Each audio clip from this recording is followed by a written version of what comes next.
Alola, welcome to the Wolf Pack. My name is Sand Distress 83. Welcome back to Deaf School. Now, if I'm correct at this video should be the finale to this Let's Play.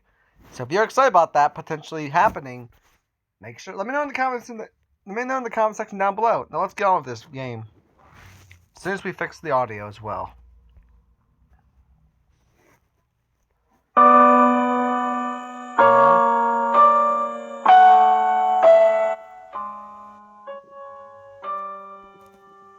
This will do for me. Nanako and I face each other in front of the door to freedom. Why? What? Why did you give your own life for hers? This is a surprise. I expected her to kill me immediately, after the way she attacked Natsumi a minute ago. Because I wanted my friends to survive. Making sure they get out alive is more important to me than escaping myself. I don't want to die, but if I have to, I want it to be through giving my life for people I care about. She seems shocked. When I was trapped here, it was one of my own classmates who killed me. What? It was someone I trusted. We were in a room filled with traps, and we had to work together to get through it. But instead, he took an easier path by sacrificing me so he could escape. That's horrible! When I saw you and your friends working together, all I could think of was that you'd turn on each other in a heartbeat to save your own lives. It made me furious. I see. So she lied to Akira to test him, and when he turned against us like she expected, she killed him and decided to kill the rest of us as well. But now I see that you aren't all like that. You offered your own life for your friend. She wanted to do the same, and the others gladly chose one person to leave first. We care about each other. Go. Follow your friends. You're letting me go? Yes. Run for the door while there's still time. Thank you, Nanako. I hope you find peace someday. Then I race past her toward the door, through which I see a brilliant white light shining. Where am I? Did we escape? Huh? I open my eyes and blink around in confusion at what appears to be a hospital room. How did I get here? Oh, you're awake. This is extraordinary. All 5 of you regained consciousness at nearly the same time. How did we get here? What happened? That's what everyone would like to know. The 5 of you were found unconscious on the roof of the old condemned school building. Wait a minute. What? What should I say? Condemned school? That's right. But that was our school. We were attending class there just the other day. That's not possible. It's been closed for almost a decade now. What? How about the others? Rei, Meiko, Natsumi, Saki. Are they all okay? Yes. They're fine. You were the last one to wake up. And it was just us on the roof? Yes. Why? No reason. Mitsuru, Ai, and Akira really didn't make it out. Everything I remember must have actually happened then. So why did he say the school is condemned? Next day, we're ready to be discharged. The 5 of us stand together in the hospital. We've already discussed the situation to exchange notes. All 5 of us remember the same sequence of events after we were trapped. To the rest of the world, however, we went missing before being found on the roof. We attended a different school, even though we all have memories of that one. None of this makes any sense. We'll figure it out. I'm sure there's a logical explanation for it. It's gotta be have something to do with the school's history, right? There's something even weirder going on here that we never found out about. At least we're alive. That's right. We're alive. And we escaped. I know we can get through anything as long as we stick together. I should be getting home, though. Yeah, even my family will be worried after an incident like this. Let's all go home. The three of them turn and walk for the hospital doors. Saki, however, stays behind and gives me an expectant look. What? Life's too short to waste time, Sand. After everything we just went through, I'm sure you want to reveal your true feelings. So she's that perceptive. Huh. Well, she's right. It's time to make my feelings known. The truth of the matter is...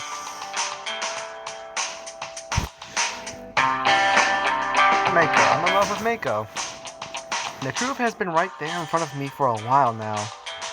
But it's all still strange to think about how quickly Mako went from being a strange transfer student to someone I can't live without. You're right, I should tell her before she gets the wrong idea. I hurry for the hospital doors to find Mako before she gets too far away. Mako. She stops walking and turns to face me as I catch up to her. What is it, Sand? Can we talk? I always have time for you. This is off to a good start, but I know we just met a few days ago, but I feel like I've gotten to know you well, and I'm falling in love with you, Mako. Do you really mean that? Yes. You're sure it's not just, well, gratitude because of how I used my powers to keep you safe? Believe me, I'm as grateful as anyone for how you helped us, but I know my feelings. It's more than that. Let's take a step closer to her. I want to get to know you better. I want to spend more time with you. I admire you, Mako, not just because of your powers, but because everything that makes you who you are. No one's ever said anything like that to me before. Do you think you could ever feel the same way about me? I already do. She takes a deep breath and meets my gaze. I didn't want you to say anything in case you didn't feel the same way, that it were safe again. But I've been falling in love with you for a long time. You have no idea how happy it makes me to hear you say that. Actually, I do. She reaches out and clasps my hands in hers. I can feel your happiness pouring out like sunlight, banishing the last trace of darkness. Times like this make me wish I had your powers. You might not be able to sense emotions the way I can, but I can still show you how happy I am right now. Right now. She takes a hesitant step closer to me and tilts her head toward mine.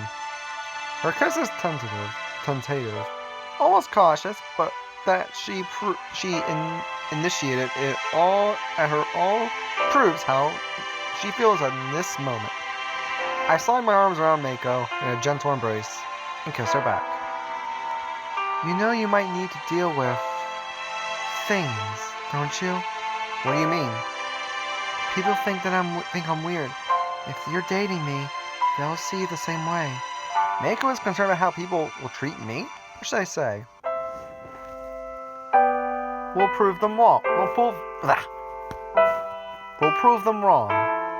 How? Once they get to know you and see how helpful your powers can be, they'll change their minds. Besides, when they see how happy we are as a couple, how can they call us weird? Haha, you're such an optimist. I don't want anything to come between us. Well, as long as you don't mind, I certainly don't want to stand in the way of a relationship. I want to be with you forever, Sand. It's a deal. I haven't felt this good in a long time. I know what you mean. No, not because we're free from the school now. Huh? In that case, I don't know what you mean. Life. Facing the world. After all this time, I have someone by my side who won't be afraid of my powers, who sees me as a normal person, even a desirable person. Then it's taken this long as a tragedy. Welcome, tragedy. Yeah. If it brought the two of us together, like all the other tragedies that led to this, How strange. I guess it proves that there really is a silver lining. All sorts of terrible things happened, but we got to know each other in the process. Yes. She gives herself a shake. Now I'm afraid I really must be going. I need to catch the next bus to get home. Should I say goodbye to Mako now? I'm not just ready for us to part ways just yet. I can walk with you to the bus stop if you'd like.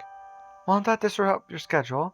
Nah, it's no trouble. I can walk there with you and then go home once you're on the bus.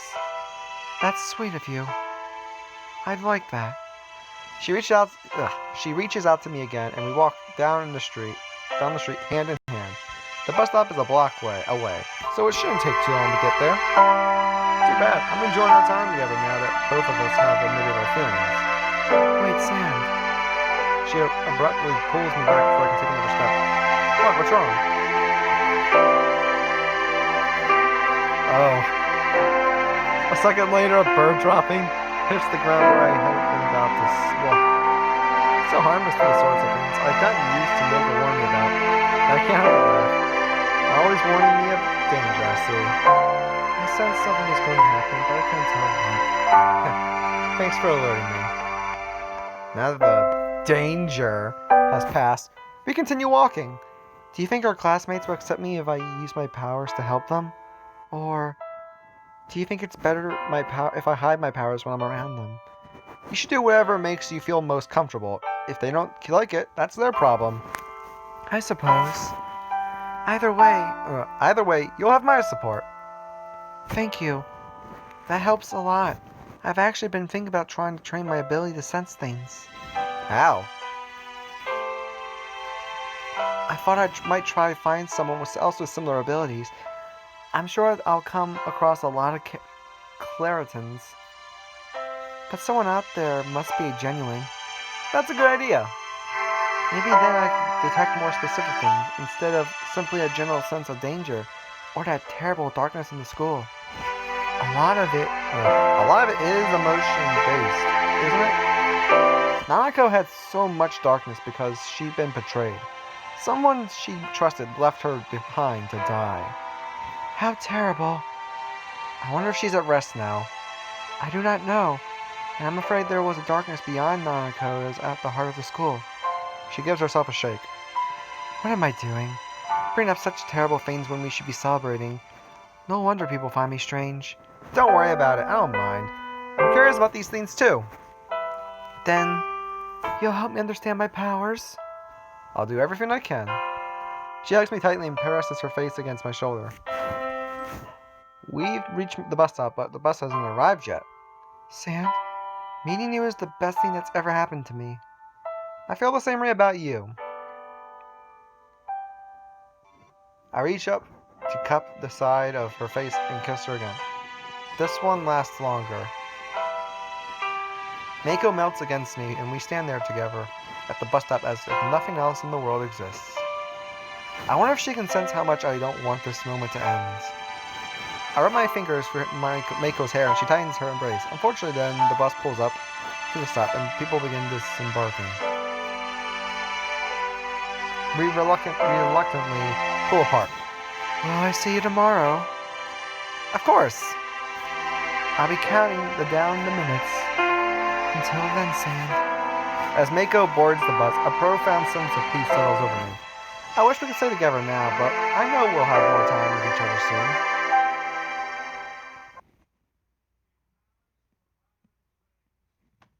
When I first met Mako, I didn't know what to make of her. If we hadn't been trapped together, I might never have gotten to know her. I'm so glad I had a chance to see her for who she truly is. Her powers might be strange, but they're a wonderful part of her. No matter what happens, I want to be by her side every step of the way.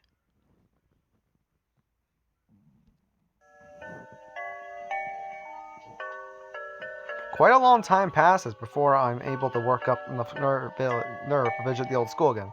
But finally, I'm ready to face it. I walk that familiar path to the school.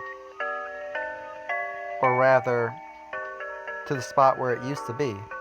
This condemned building has been taken down. Only an empty lot remains.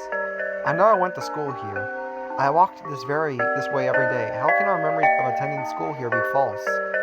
It's surreal to look at the school lot and think about everything that happened to us here, both the good and the bad. At last I turn away. Movement in the corner of my eyes makes me freeze. I turn back toward the lot. What the? Hello, Sand.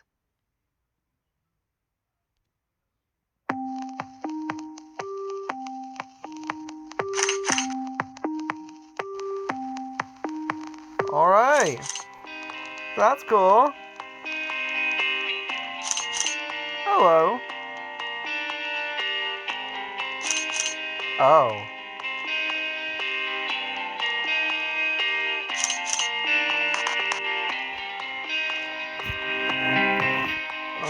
Well, there was Natsumi. Nanako.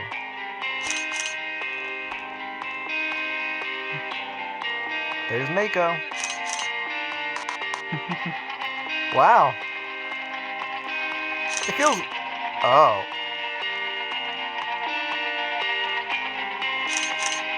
Well, there she is again. Nothing personal, Ray.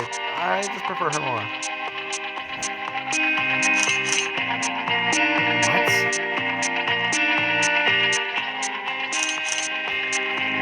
We all escaped. Well, some of us did.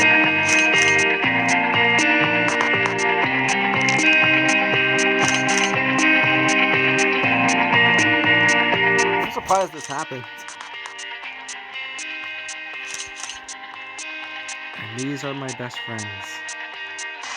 And this was Deaf School. Well, I'll rate you a 5.